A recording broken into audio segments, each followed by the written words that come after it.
प्रधानमंत्री ਦੇ ਕਾਰਜਕਾਲ ਦੇ 12 ਵਰੇ ਪੂਰੇ ਹੋਣ ਤੇ ਕੇਂਦਰੀ ਮੰਤਰੀਆਂ ਨੇ ਸਰਕਾਰ ਦੀਆਂ ਪ੍ਰਾਪਤੀਆਂ ਦਾ ਕੀਤਾ ਜ਼ਿਕਰ। ਵਿਕਸਿਤ ਭਾਰਤ ਦੇ ਵਿਜ਼ਨ ਦੀ ਕੀਤੀ ਸ਼ਲਾਘਾ।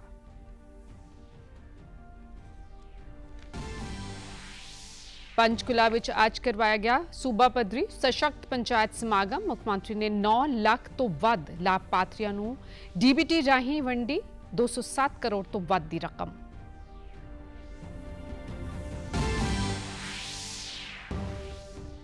पंजाब के मुख मंत्री ने आज चंडीगढ़ स्टार्टअप सीड ग्रांट वंड समागम विच कीती शिरकत। मुढ़ली वित्ती ग्रांट दी कीती वंड। नमस्कार, खबरों के इस बुलेटिन में थोड़ा स्वागत है। मैं रजिंदर कौर। हुण खबरां विस्तार नाल। प्रधानमंत्री नरेंद्र मोदी की अगवाई पिछले 12 वरियां दौरान भारत गरीब कल्याण विकास और आत्मनिर्भरता की राह वल अगे वधिया है। प्रधानमंत्री नरेंद्र मोदी ने आज दे ही दिन साल 2024 विच लगातार तीजी बार भारत के प्रधानमंत्री के अहुदे की सौं चुकी सी। अपने तीजे कार्यकाल विच सरकार आर्थिक विकास, बुनियादी ढांचे के विस्तार, समाजिक कल्याण, रोजगार, दुनिया के मंच ते भारत की स्थिति नूं मजबूत करने लई प्रमुख खेत्रां ते खास ध्यान दे रही है। पिछले एक वरे विच विकास नूं गति देण अते देश के नागरिकां दे जीवन नूं होर सौखा करने लई महत्वपूर्ण कदम चुके गए ने। केंद्रीय गृह मंत्री अमित शाह ने कहा कि प्रधानमंत्री मोदी की अगवाई पिछले 12 वरियां भारत ने गरीब कल्याण अते विकास दोवां नूं एकसार सरकार हुंदे वेखिआ। प्रधानमंत्री मोदी ने अपनियां अणथक कोशिशां सदका एक भी दिन छुट्टी लए बिना कौम अते नागरिकां दी सेवा कीती। होर नेतावां ने भी प्रधानमंत्री की अगवाई विच पिछले 12 वरियां होए कम्मां सदका प्रधानमंत्री की शलाघा की है। इधर हरियाणा के पंचकुला विच आज सूबा पद्धरी सशक्त पंचायत समागम करवाया गया। हरियाणा के मुख मंत्री नायब सिंह सैनी, सूबे के पंचायत मंत्री कृष्ण लाल पवार और कई कैबिनेट मंत्री ते होर ने इस समागम में शिरकत की। समागम दौरान डीबीटी जरिए 9 लाख तो वध लाभपात्रियों नूं दीन दयाल लाडो लक्ष्मी योजना तहत 207.75 करोड़ रुपए की रकम तकसीम की गई। 43 करोड़ 95 लाख रुपए की लागत नाल तैयार 350 अटल लाइब्रेरियां का उद्घाटन भी किया गया। मुख्यमंत्री ने धर्म खेतर के धरोहर आधारित किताब जारी भी की। प्रोग्राम दौरान हाजिर सरपंचों नाल गलबात भी की। लाभपात्रियों को सौगात देने मौके बोलदिया नायब सिंह सैनी ने कहा कि प्रधानमंत्री नरेंद्र मोदी की अगवाई पिछले 12 वरियां दौरान देश और हरियाणा ने हर खेतर में तरक्की की है। प्रधानमंत्री सदका ही कोरोना काल समय इस बीमारी तो बचने लिए मुफ्त वैक्सीन की सहूलत दी गई। इस तो अलावा देश में बहुत सारिया कल्याणकारी योजनावां चल रही ने। हरियाणा में इस समय दौरान बड़ा विकास होया है। बिना खर्चे बिना पर्ची नौजवानों को नौकरियां दित्तियां जा रही ने। हर कल्याणकारी स्कीम का लाभ सही लाभपात्री तक देने लई डीबीटी दे राहीं रकम लाभपात्रियों के खात्यां विच पहुंच रही है। स्थिति बड़ी भयानक थी और यह समस्या वैश्विक थी, कोई ये भारत की समस्या नहीं थी, क्योंकि ना हमारे पास वैक्सीन थी, ना कोई दवाई थी जिससे इसका इलाज हो सके। लोगों में एक बड़ा भय का वातावरण था, परंतु देश के यशस्वी प्रधानमंत्री आदरणीय नरेंद्र मोदी जी का भारत के लोगों के साथ कंधे से कंधा मिलाकर के साथियों सहयोग था। मुख्यमंत्री ने सरपंचों नाल गलबात दौरान देहाती इलाकों में दरपेश औकड़ां बारे जानकारी हासिल की। सरपंचों ने नशे के मुद्दे नूं चुकदिआं इस ते काबू पाउण दी अपील की, जिसते मुख्यमंत्री ने नशे के खात्मे लिए लोगों के सहयोग की लोड़ ते जोर दिता। उन्होंने कहा कि सूबे च मानस पोर्टल चल रहा है, जिसते इस संबंधी जानकारी सांझी की जा सकती है। मुख्यमंत्री ने खेडां नाल नौजवानों को जोड़ने की गल कही ते कहा कि जिवें कोरोना काल समय हालात गंभीर सन, उसी तरह अज दुनिया के हालात मुताबिक स्थिति चुनौतियां भरी है, पर प्रधानमंत्री मोदी की अगवाई सरकार देश और लोकहित विच फैसले ले रही है। ये नरेंद्र मोदी जी के नेतृत्व में ये हरियाणा के अंदर वातावरण बदलने का काम किया है कि आज बिना पर्ची बिना खर्ची के हरियाणा सरकार में साथियों नौकरी लग रही है। 12 वर्षों के अंदर साथियों देश गति से आगे बढ़ा है। साथियों आज देश का हर व्यक्ति, हर नागरिक इस बात की चर्चा कर रहा है। मुख्यमंत्री नायब सिंह सैनी ने कहा कि प्रधानमंत्री ने 25 करोड़ लोगों को गरीबी रेखा तो बाहर कढ़ण का काम किया है। प्रधानमंत्री के ਵਿਕਸਿਤ ਭਾਰਤ ਦੇ ਸੰਕਲਪ ਤਹਿਤ ਉਹਨਾਂ ਵੱਲੋਂ ਕੀਤੇ ਜਾ ਰਹੇ ਕੰਮ ਸਦਕਾ ਭਲਕੇ 10 ਜੂਨ ਦੀ ਤਾਰੀਖ ਪ੍ਰਧਾਨ ਮੰਤਰੀ ਨਰਿੰਦਰ ਮੋਦੀ ਦੇ ਨਾਂ ਇਤਿਹਾਸ ਵਿੱਚ ਦਰਜ ਹੋ ਜਾਏਗੀ। ਪੰਜਾਬ ਦੇ ਮੁੱਖ ਮੰਤਰੀ ਭਗਵੰਤ ਸਿੰਘ ਮਾਨ ਨੇ ਅੱਜ ਚੰਡੀਗੜ੍ਹ ਵਿੱਚ ਸਟਾਰਟਅਪਸ ਨੂੰ ਮੁੱਢਲੀ ਵਿੱਤੀ ਗ੍ਰਾਂਟ ਵੰਡ ਸਮਾਗਮ ਦੌਰਾਨ ਸ਼ਿਰਕਤ ਕੀਤੀ। ਉਹਨਾਂ ਇਸ ਮੌਕੇ ਮੁੱਖ ਮੰਤਰੀ ਨੇ ਬੋਲਦਿਆਂ ਕਿਹਾ ਕਿ ਜਿਵੇਂ ਆਮ ਆਦਮੀ ਪਾਰਟੀ ਨੇ ਇੱਕ ਨਵੀਂ ਪਾਰਟੀ ਹੁੰਦਿਆਂ ਦੇਸ਼ ਦੀ ਰਾਜਨੀਤੀ ਵਿੱਚ ਆਪਣੀ ਪਹਿਚਾਣ ਬਣਾਈ ਹੈ, ਇਸੇ ਤਰ੍ਹਾਂ ਸਟਾਰਟਅਪਸ ਵੱਡੀਆਂ ਪ੍ਰਾਪਤੀਆਂ ਹਾਸਲ ਕਰਨ ਦਾ ਜ਼ਰੀਆ ਹੈ।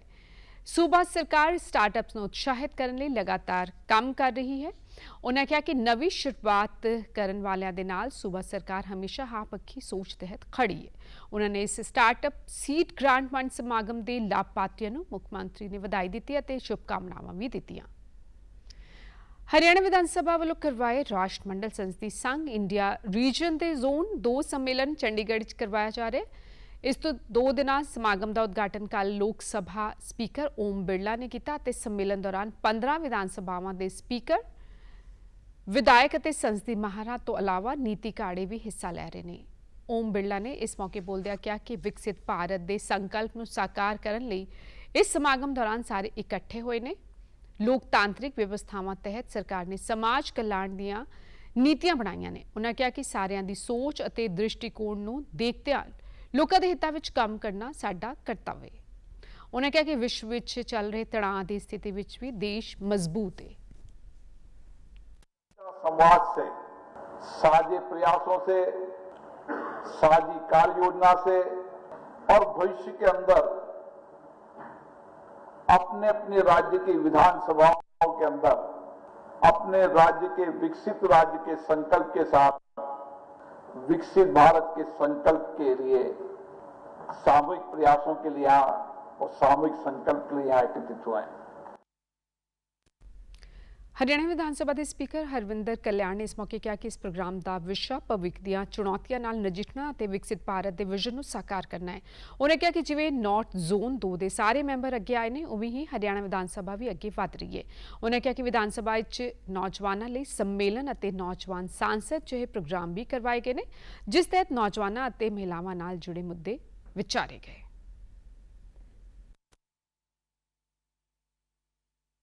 इस सम्मेलन का थीम भविष्य की चुनौतियों से निपटने और विकसित भारत 2047 के स्वप्न को साकार करने में एक जागरूक समाज और जनप्रतिनिधियों की भूमिका। मैं समझता हूं कि निश्चित रूप से ये हमारे राष्ट्रीय संकल्प की अभिव्यक्ति है, जो माननीय लोकसभा अध्यक्ष श्री ओम बिरला जी के नेतृत्व में इन विधान मंडलों को एक साझे संवाद मंच पर लेकर आता है। ਇਸ ਮੌਕੇ ਕਿਹਾ ਕਿ 6 ਦਹਾਕਿਆਂ ਦੇ ਸਫ਼ਰ ਵਿੱਚ ਹਰਿਆਣਾ ਦੀ ਧਰਤੀ ਹਮੇਸ਼ਾ ਰਾਸ਼ਟਰ ਨਿਰਮਾਣ ਲਈ ਮੋਹਰੀ ਰਹੀ ਹੈ। ਉਹਨੇ ਕਿਹਾ ਕਿ ਸਾਲ 2047 ਤੱਕ ਦੇਸ਼ ਨੂੰ ਵਿਕਸਿਤ ਬਣਾਉਣ ਵਿੱਚ ਹਰਿਆਣਾ ਦਾ ਹਰ ਨਾਗਰਿਕ ਦੀ ਅਹਿਮ ਭੂਮਿਕਾ ਰਹੇਗੀ। ਉਹਨਾਂ ਕਿਹਾ ਕਿ ਸਾਲ 2025 ਵਿੱਚ ਡਿਪਾਰਟਮੈਂਟ ਆਫ ਫਿਊਚਰ ਦੀ ਸਥਾਪਨਾ ਕੀਤੀ ਗਈ, ਜੋ ਕਿ ਵੱਖਰੀ ਪਹਿਲ ਹੈ। ਨਾਇਬ ਸਿੰਘ ਸੈਣੀ ਨੇ ਕਿਹਾ ਕਿ ਵਿਕਸਿਤ ਹਰਿਆਣਾ ਦੀ ਯਾਤਰਾ ਵਿੱਚ ਵਿਧਾਇਕਾਂ ਅਤੇ ਜਨ ਪ੍ਰਤੀਨਿਧੀਆਂ ਦੀ ਮਹੱਤਵਪੂਰਨ ਭੂਮਿਕਾ ਹੈ। विकसित भारत के इस संकल्प को केवल सरकार अकेले पूरा नहीं कर सकती। इसमें जागरूकता, जागरूक समाज, जनप्रतिनिधियों और प्रत्येक नागरिक की महत्वपूर्ण भूमिका है। हमें ऐसे निर्णय और ऐसी नीतियां आज बनाने की आवश्यकता है जो समाज के अंतिम व्यक्ति तक विकास का लाभ पहुंचाए। ਲੋਕ ਸਭਾ ਸਪੀਕਰ ਓਮ ਬਿਰਲਾ, ਹਰਿਆਣਾ ਦੇ ਰਾਜਪਾਲ ਪ੍ਰੋਫੈਸਰ ਅਸੀਮ ਕੁਮਾਰ ਘੋਸ਼, ਪੰਜਾਬ ਦੇ ਰਾਜਪਾਲ ਅਤੇ ਚੰਡੀਗੜ੍ਹ ਦੇ ਪ੍ਰਸ਼ਾਸਕ ਗੁਲਾਬ ਚੰਦ ਕਟਾਰੀਆ ਅਤੇ ਹਰਿਆਣਾ ਦੇ ਮੁੱਖ ਮੰਤਰੀ ਨਾਇਬ ਸਿੰਘ ਸੈਣੀ ਨੇ ਚੰਡੀਗੜ੍ਹ ਦੇ ਟੈਗੋਰ ਥੀਏਟਰ ਵਿੱਚ ਸੰਵਿਧਾਨ ਦੇ ਨਾਇਬ ਨਾਟਕ ਵੇਖਿਆ। ਕੱਲ ਇਸ ਨਾਟਕ ਦੀ ਪੇਸ਼ਕਾਰੀ ਮੌਕੇ ਰਾਜ ਸਭਾ ਦੇ ਉਪ ਸਭਾਪਤੀ ਹਰਿਵੰਸ਼ ਨਾਰਾਇਣ ਸਿੰਘ ਅਤੇ ਹਰਿਆਣਾ ਵਿਧਾਨ ਸਭਾ ਦੇ ਸਪੀਕਰ ਹਰਵਿੰਦਰ ਕਲਿਆਣ ਵੀ ਮੌਜੂਦ ਰਹੇ। ਸਾਰੇ ਹੀ ਪਤਵੰਤੇ ਹਰਿਆਣਾ ਵਿਧਾਨ ਸਭਾ ਤੋਂ ਟੈਗੋਰ ਥੀਏਟਰ ਤੱਕ ਬੱਸ ਰਾਹੀਂ ਪਹੁੰਚੇ। ਮੁੱਖ ਮੰਤਰੀ ਨਾਇਬ ਸਿੰਘ ਸੈਣੀ ਨੇ ਨਾਟਕ ਨੂੰ ਦੇਖਣ ਤੋਂ ਬਾਅਦ ਕਿਹਾ ਕਿ ਜਿਸ ਤਰ੍ਹਾਂ ਰਾਮਾਇਣ ਵਿੱਚ ਹਨੂਮਾਨ ਜੀ ਨੂੰ ਉਹਨਾਂ ਦੀ ਸ਼ਕਤੀ ਯਾਦ ਦਿਵਾਉਣ ਕਰਾਉਣ ਬਾਰੇ ਜ਼ਿਕਰ ਹੈ, ਉਸੇ ਤਰ੍ਹਾਂ ਇਸ ਨਾਟਕ ਰਾਹੀਂ ਕਲਾਕਾਰਾਂ ਅਤੇ ਲੇਖਕ ਨੇ ਦਰਸ਼ਕਾਂ ਨੂੰ ਸੰਵਿਧਾਨ ਬਾਰੇ ਉਹਨਾਂ ਦੀਆਂ ਜ਼ਿੰਮੇਵਾਰੀਆਂ ਦੀ ਯਾਦ ਦਿਵਾਈ ਹੈ। ਉਹਨਾਂ ਕਿਹਾ ਕਿ ਅਜਿਹੇ ਨਾਟਕ ਸਮਾਜ ਨੂੰ ਸੰਸਕ੍ਰਿਤੀ ਅਤੇ ਦੇਸ਼ ਭਗਤੀ ਦਾ ਮਾਰਗ ਦਿਖਾਉਣ ਵਿੱਚ ਅਹਿਮ ਭੂਮਿਕਾ ਨਿਭਾਉਂਦੇ ਨੇ। ਮੁੱਖ ਮੰਤਰੀ ਨੇ ਕਿਹਾ ਕਿ ਸੰਵਿਧਾਨ ਲੋਕਤੰਤਰ ਦੀ ਆਤਮਾ ਹੈ ਅਤੇ ਅੰਤਰ-ਆਤਮਾ ਦੀ ਆਵਾਜ਼ ਨੂੰ ਸੁਣ ਕੇ ਦੇਸ਼ ਪ੍ਰਤੀ ਆਪਣੇ ਕਰਤੱਵ ਨਿਭਾਉਣਾ हर नागरिक का फर्ज है। संविधान इस प्रस्तुति के माध्यम से जो आपने दिखाया है, ये वाकई में हमें उस आवाज़ जो कहीं दबी हुई है उसको उठाने का और हर व्यक्ति के रोंगटे खड़े करने का ये प्रस्तुति आपने दी है। एक प्रेरणादायक, जिससे कि समाज को अपने अधिकार इसमें प्रस्तुति के माध्यम से स्वयं उसके ध्यान में आते हैं। राष्ट्रपति द्रौपदी मुर्मू ने कल राष्ट्रपति भवन में करवाए रखिया सम्मान समागम दौरान वीरता पुरस्कार तकसीम किए। इस मौके उपराष्ट्रपति CP राधाकृष्णन, प्रधानमंत्री नरेंद्र मोदी, रक्षा मंत्री राजनाथ सिंह समेत फौज अधिकारी भी मौजूद रहे। राष्ट्रपति ने ऑपरेशनल ड्यूटी दे नाल असाधारण वीरता, साहस ਅਤੇ सेवा ਲਈ ਫਲਾਈਟ ਲੈਫਟੀਨੈਂਟ ਅਰਸ਼ਵੀਰ ਸਿੰਘ ਠਾਕੁਰ ਨੂੰ ਵੀਰ ਚੱਕਰ ਨਾਲ ਸਨਮਾਨਿਤ ਕੀਤਾ। ਲੈਫਟੀਨੈਂਟ ਕਮਾਂਡਰ ਦਿਲਨਾ ਕੇ ਅਤੇ ਰੂਪਾ ਏ ਨੂੰ ਸ਼ੌਰਯ ਚੱਕਰ ਨਾਲ ਸਨਮਾਨਿਤ ਕੀਤਾ ਗਿਆ। ਸਿੱਖ ਰੈਜੀਮੈਂਟ ਦੀ 19ਵੀਂ ਬਟਾਲੀਅਨ ਦੇ ਲੈਫਟੀਨੈਂਟ ਕਰਨਲ ਨਿਤੇਸ਼ ਭਾਰਤੀ ਸ਼ੁਕਲਾ ਨੂੰ ਵੀ LOC ਤੇ ਬਹਾਦਰੀ ਦਿਖਾਉਂਦਿਆਂ 3 ਅਤਵਾਦੀਆਂ ਨੂੰ ਢੇਰ ਕਰਨ ਤੇ ਸ਼ੌਰਯ ਚੱਕਰ ਨਾਲ ਸਨਮਾਨਿਤ ਕੀਤਾ ਗਿਆ। राष्ट्रपति ने इस समागम दौरान पैराशूट रेजिमेंट के सूबेदार शमशेर सिंह समेत 51 जवानों को बहादरी पुरस्कार दिते, जिन्हां विच 7 कीर्ति चक्कर, 15 वीर चक्कर और 29 शौर्य चक्कर शामिल ने।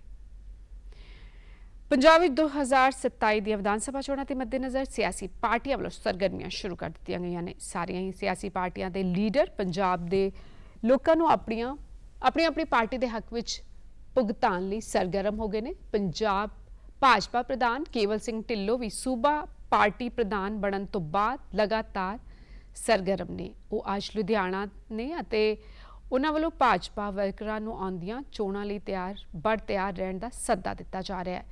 इस तो इलावा केवल ढिल्लों ने पिछले दिनी पार्टी वर्करां ਅਤੇ सूबा वासियों ਨੂੰ संबोधन करदियां प्रधानमंत्री नरेंद्र मोदी की अगवाई च देश हित ਲਈ चलाईਆਂ योजनावां ते नीतियां बारे घरों घरी जाके प्रचार करने का सुनेहा भी दिता। बीते दिन केवल सिंह ढिल्लों ने चंडीगढ़ पार्टी दफ्तर विच सकत्तर सुनील दत्त के नाल मुलाकात की और पार्टी के कामकाज वर्करां ਅਤੇ संगठन विचाले तालमेल ਲਈ दफ्तर वालों निभाई जाने वाली अहम भूमिका बारे भी चर्चा की। पंजाब, हरियाणा, चंडीगढ़ समेत ਵੱਖ-ਵੱਖ इलाकों में पिछले 2 दिनों दौरान लू और गर्मी कारण तापमान में वाधा दर्ज किया गया ते बहुतियां थावां ते तापमान 40-42 डिग्री सेल्सियस तो वध दर्ज किया गया है। मौसम विभाग ने पंजाब के 8 जिलों लई अज हीट वेव की चेतावनी जारी की है। भारतीय मौसम विभाग के चंडीगढ़ दफ्तर वालों राजस्थान के नाल लगते जिलों फिरोजपुर, फाजिलका, फरीदकोट, श्री मुक्तसर साहब, मोगा, बठिंडा, बरनाला ते संगरूर विच अति गर्मी पैण की पेशनगोई की गई है। इस तो इलावा पठानकोट में 44 किलोमीटर प्रति घंटे की रफ्तार नाल तेज़ हवावां चलण की संभावना जताई गई है। पंजाब का तापमान आम नालों 2.3 डिग्री वध बनिया होया है। सूबे में सब तो वध तापमान 44.5 डिग्री सेल्सियस श्री आनंदपुर साहब विच रिकॉर्ड किया गया। मौसम विभाग मुताबिक 11 जून को पश्चिमी गड़बड़ी सरगर्म होने की संभावना विच कई इलाकों भी गरज चमक नाल हल्की वर्खा ते तेज़ हवावां चल सकदियां ने। मौसम विभाग ने भलके 10 जून ਲਈ कई जिलों में हीट वेव संबंधी चेतावनी जारी की है। इस दौरान देश भर में मॉनसून लगातार अगे वध रहा है। पंजाब में मॉनसून का दाखला 30 जून के नेड़े तेड़े होने की उम्मीद है। मध्य पंजाब तक मॉनसून 5 जुलाई के नेड़े तेड़े पहुंच सकता है और उत्तरी पंजाब में मॉनसून की आमद 8 जुलाई के नेड़े हो सकती है। केंद्रीय सूचना और प्रसारण मंत्री अश्विनी वैष्णव ने कहा है कि प्रधानमंत्री नरेंद्र मोदी की अगवाई वाली केंद्र सरकार ने 12 साल पूरे होने के नाल भारत मौकियां, नवीं काढां ते आत्मविश्वास नाल भरिया होया वड्डियां आशां ते उम्मीदां रखण वाले देश वजों उभरिया। नवी दिल्ली च मीडिया नाल गलबात दौरान केंद्रीय मंत्री ने कहा कि इस दौरान आम नागरिक ते केंद्र शासन मॉडल वल एक बदलाव का प्रतीक है ते इसका भविख उज्जवल। वैष्णव ने कहा कि पिछले 12 साल दौरान भारत ने वड्डे बदलाव देखे ने ते इन्हां तब्दीलियां दा मूल आधार गरीबां ते सहूलतां तो सखड़े लोगों की भलाई करना रहा है। 2014 में हमारा पूरा फाइनेंशियल सेक्टर, बैंकिंग सेक्टर ऐसी अजब परिस्थिति में था कि सारी दुनिया में चिंता थी कि भारत जैसी बड़ी अर्थव्यवस्था फ्रेजाइल 5 में गिनी जाने लगी थी। बैंक्स के एनपीएस बहुत हाई थे, बैंकों की बैलेंस शीट्स एकदम प्रैक्टिकली फिनिश होने के कगार पे थी। आते ही माननीय प्रधानमंत्री जी ने पहले बैंक्स को बहुत सिस्टमेटिक वे में उनके एनपीएस कम करने का प्रोसेस चालू किया। ਤੁਸੀਂ ਸਾਡੇ ਸਮਾਚਾਰ YouTube channel DD news Chandigarh, Facebook DD news Chandigarh ਅਤੇ ਐਕਸ ਡੀਡੀ ਨਿਊਜ਼ CH ਤੇ ਵੀ ਵੇਖ ਸਕਦੇ ਹੋ। ਇਸ ਬੁਲਟਨ 'ਚ ਫਿਲਹਾਲ ਇੰਨਾ ਹੀ, ਇਜਾਜ਼ਤ ਦਿਓ। ਧੰਨਵਾਦ।